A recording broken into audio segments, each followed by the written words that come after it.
We discussed this in an interview on Friday as the president this weekend questioned China's role in the pandemic for the very first time, wondering if it was actually an accident. Watch this. The question was asked, would you be angry at China? Well, the answer might very well be a very resounding yes, but it depends. Was it a mistake that got out of control, or was it done deliberately? Okay, there's a big difference between those two. In either event, they should have let us go in. You know, we asked to go in very early, and they didn't want us in. I think they were embarrassed. Former White House Chief Strategist Steve Bannon was among the first to raise a red flag on China's deception. He wrote an op-ed last May that the U.S. was already at war with the communist country, and he joins me right now to talk more about it. Steve, it's great to see you. Thanks for being here. Thanks for having me on, Maria. Steve, that was the first time the president actually publicly raised the question of, was it deliberate? I found that stunning. You haven't heard the president raise such an issue before. Your reaction? One of the key phrases the president used, and I think if I was in Beijing, I'd be very nervous right now. He said, knowingly responsible. Knowingly responsible.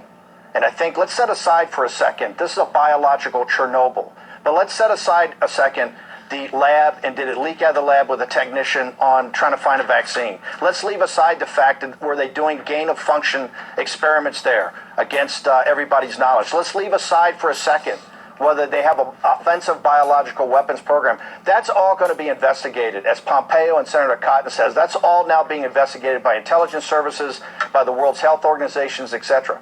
Let's go back to knowingly responsible. And let's be precise. This is not the Chinese people, and this is not China. The Chinese people, the decent, hardworking people of China, are the single biggest victims here. This is about the Chinese Communist Party, and they are knowingly responsible for what happened. The Miles Grove broadcasted on the 31st about human-to-human transmission. Most importantly, the great martyr of this process in China, Dr. Li, and his colleagues in Wuhan, the doctors, were on WeChat telling everybody, get ready, we have human-to-human transmission. They're coming into the hospitals now. The Chinese Communist Party. Let me show you this timeline.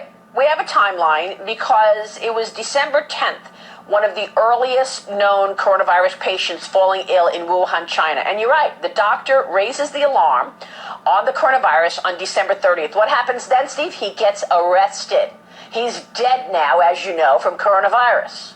Well, he's arrested. He's also tortured. His family is put under surveillance, and they force him to sign a document that says he's a rumor monger, that these are lies, that there's not human-to-human transmission. The Chinese Communist Party at the highest level, that is President Xi and Wang Qishan, knowingly understood they had human-to-human transmission. We also know now from Scott Gottlieb and also from a report by a Chinese doctor at Southampton University in the United Kingdom, that if they had acted like any human being would act, decent human, if they had acted as late as the last week of December, 95% of all this would not have happened. That is the crime here. That's the tragedy here. All the 40,000 Americans that will be dead by tomorrow morning. All the victims in Wuhan that could be tens or hundreds of thousands.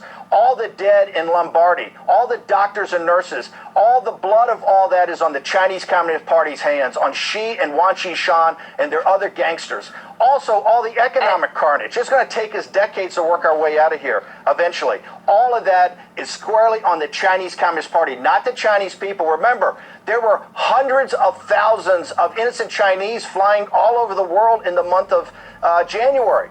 They didn't know that they had the virus. The Chinese Communist Party hid this. They hid it at the White House on the meetings on the 14th, and when they signed. The World Health Organization put out a document on the 12th, and then they tweeted on the 14th. After consultation with senior Chinese medical officials, there's no human-to-human transmission while they're at the White House. Then they go to Davos. You're one of the first ones to actually report this. They don't tell anybody.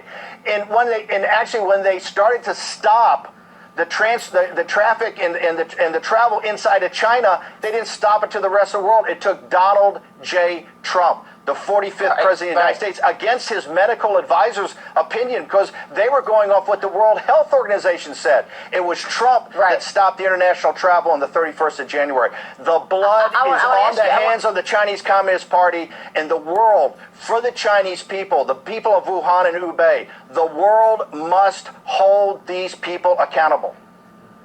Will the world hold them accountable? I mean, the lying is continuing as we speak. Yesterday at the president's task force press conference, they showed a graphic of the mortality rate, Steve. I mean, it's laughable to think that China is all the way at the bottom of this chart when you've got so many cases across the world and deaths. Look at where China is. I mean, are we supposed to believe that there are fewer deaths in China than that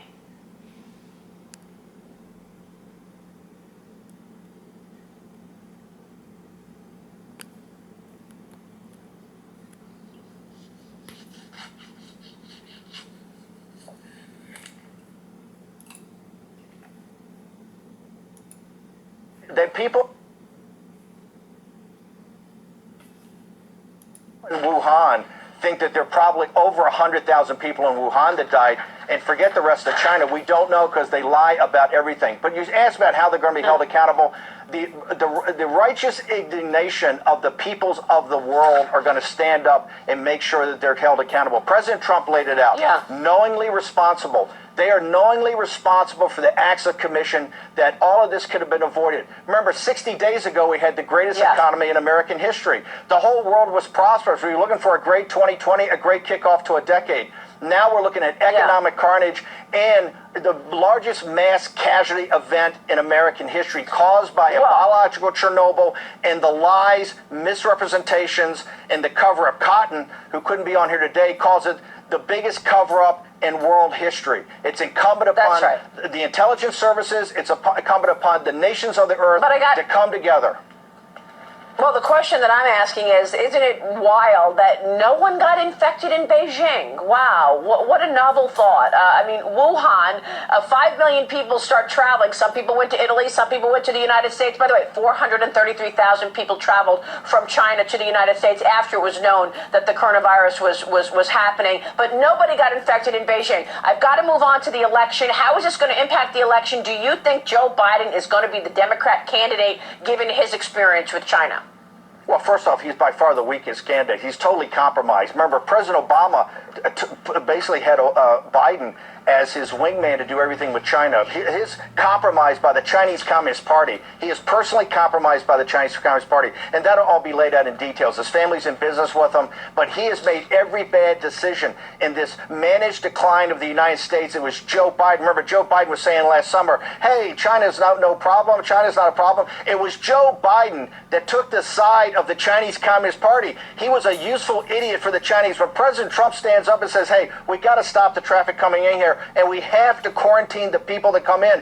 It was Biden that took the Beijing party line. It was Biden that went right to, it's xenophobic, it's native, it's racist. So is he the candidate? Is he the candidate, or are the Democrats going to say, well, maybe he's making too many gaffes? The Democratic Party has no chance of beating Donald J. Trump with Joe Biden. It's not going to happen. Joe Biden is totally compromised by the Chinese Communist Party and by his actions. And by his actions, by the way, I'm not even saying about his health and how fuzzy, how unfocused he looks when he comes on his Proof of Life podcast that he puts out every 3 weeks. Ronna McDaniel at the RNC said something I thought was So is he the candidate or not? Steve, are they going to replace him as the candidate, you think? I think at the convention they're going to look very seriously at replacing Biden and have somebody that can really take on Trump. Biden cannot take on Donald J. Trump. No way. Not on China and not on any other topic. Steve, it's great to see you this morning. Thank you. Steve Bannon. We'll be right back. Stay with us. Much more